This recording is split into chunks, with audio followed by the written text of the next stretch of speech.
Well, I hope you all saw Guardians of the Galaxy over the weekend, because I'm talking spoilers! If you have not seen Guardians of the Galaxy yet and do not want to be spoiled, don't worry, I made a video for you right here. Unless you just don't give a crap about spoilers, in which case you can just go ahead and stick around. Enough rambling, let's begin.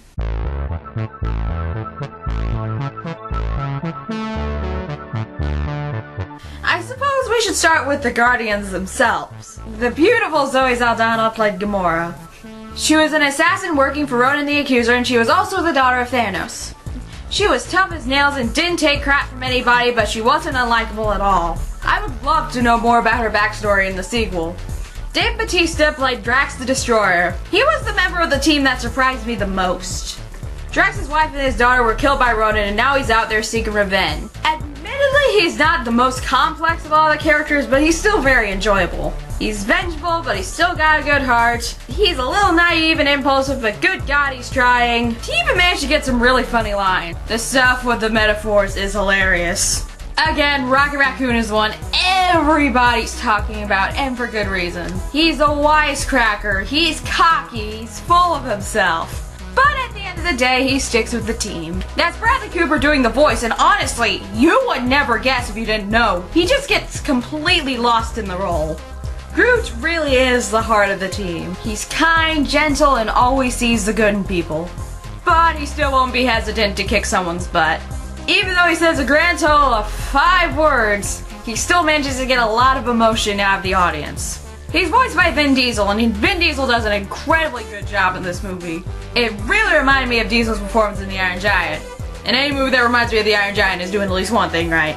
Hey everybody, in this supposed detailed talk, it turns out I forgot to talk about a couple things, which I now can go back and do thanks to the power of editing. When the Guardians successfully deactivate the ship Ronan is on, it begins to fall. At the height and the speed they're falling, I'd imagine it would be hard to walk away from that with just a broken leg. So, Groot sacrifices himself and grows himself around the rest of the Guardians to save them. With that said, it's a very moving scene, and Groot gives one of the best lines of the whole movie. But all hope is not lost, as one tiny twig Rocket keeps in memory begins to grow into another Groot. I'd imagine that means on that planet there are thousands of tiny little Groots everywhere. Disney, the merch potential is there. Make it happen. With all those great characters out of the way, the one that stood out to me the most was our main character, Peter Quill. Peter Quill is probably Marvel's best lead since Tony Stark.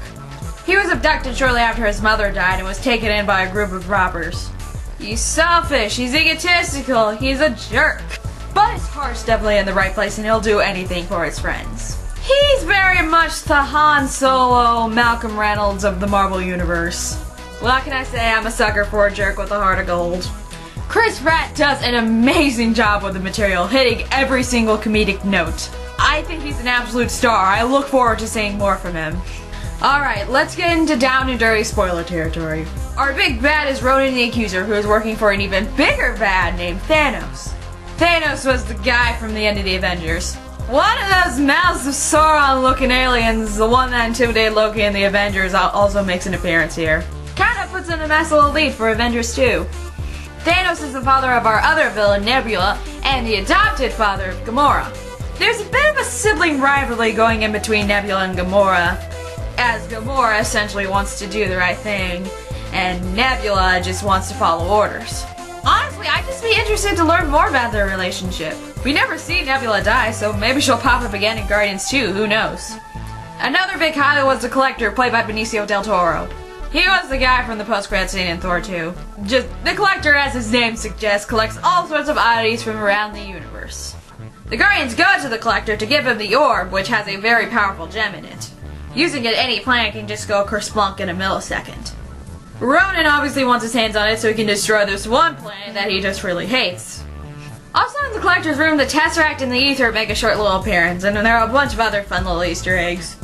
One in particular in the post-credit scene, but we'll get there when we get there. One thing I forgot to mention is that the movie has a great sense of humor.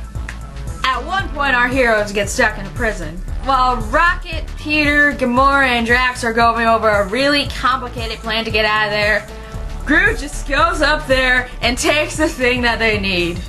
So all that complicated plan that would probably take days to execute just takes a minute. Near the end, just when Ronan's about to destroy the planet, How do our heroes get out of it? Peter starts dancing to the song playing. Speaking of which, music plays a big part in the movie. Look at me! I forgot to mention something again. God, I'm bad at this.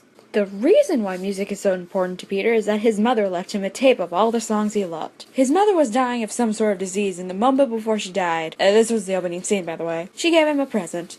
Emotional about her death, Peter runs out of the hospital and gets abducted by the robbers. Basically, all his memories of Earth are of What's on Awesome Mix Volume 1.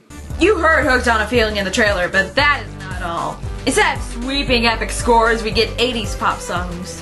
As the team's suiting up to get into action, Cherry Bomb by the Runaways plays. Ain't No Mountain High Enough plays at the end when they're flying off to another adventure. Honestly, it's kinda genius.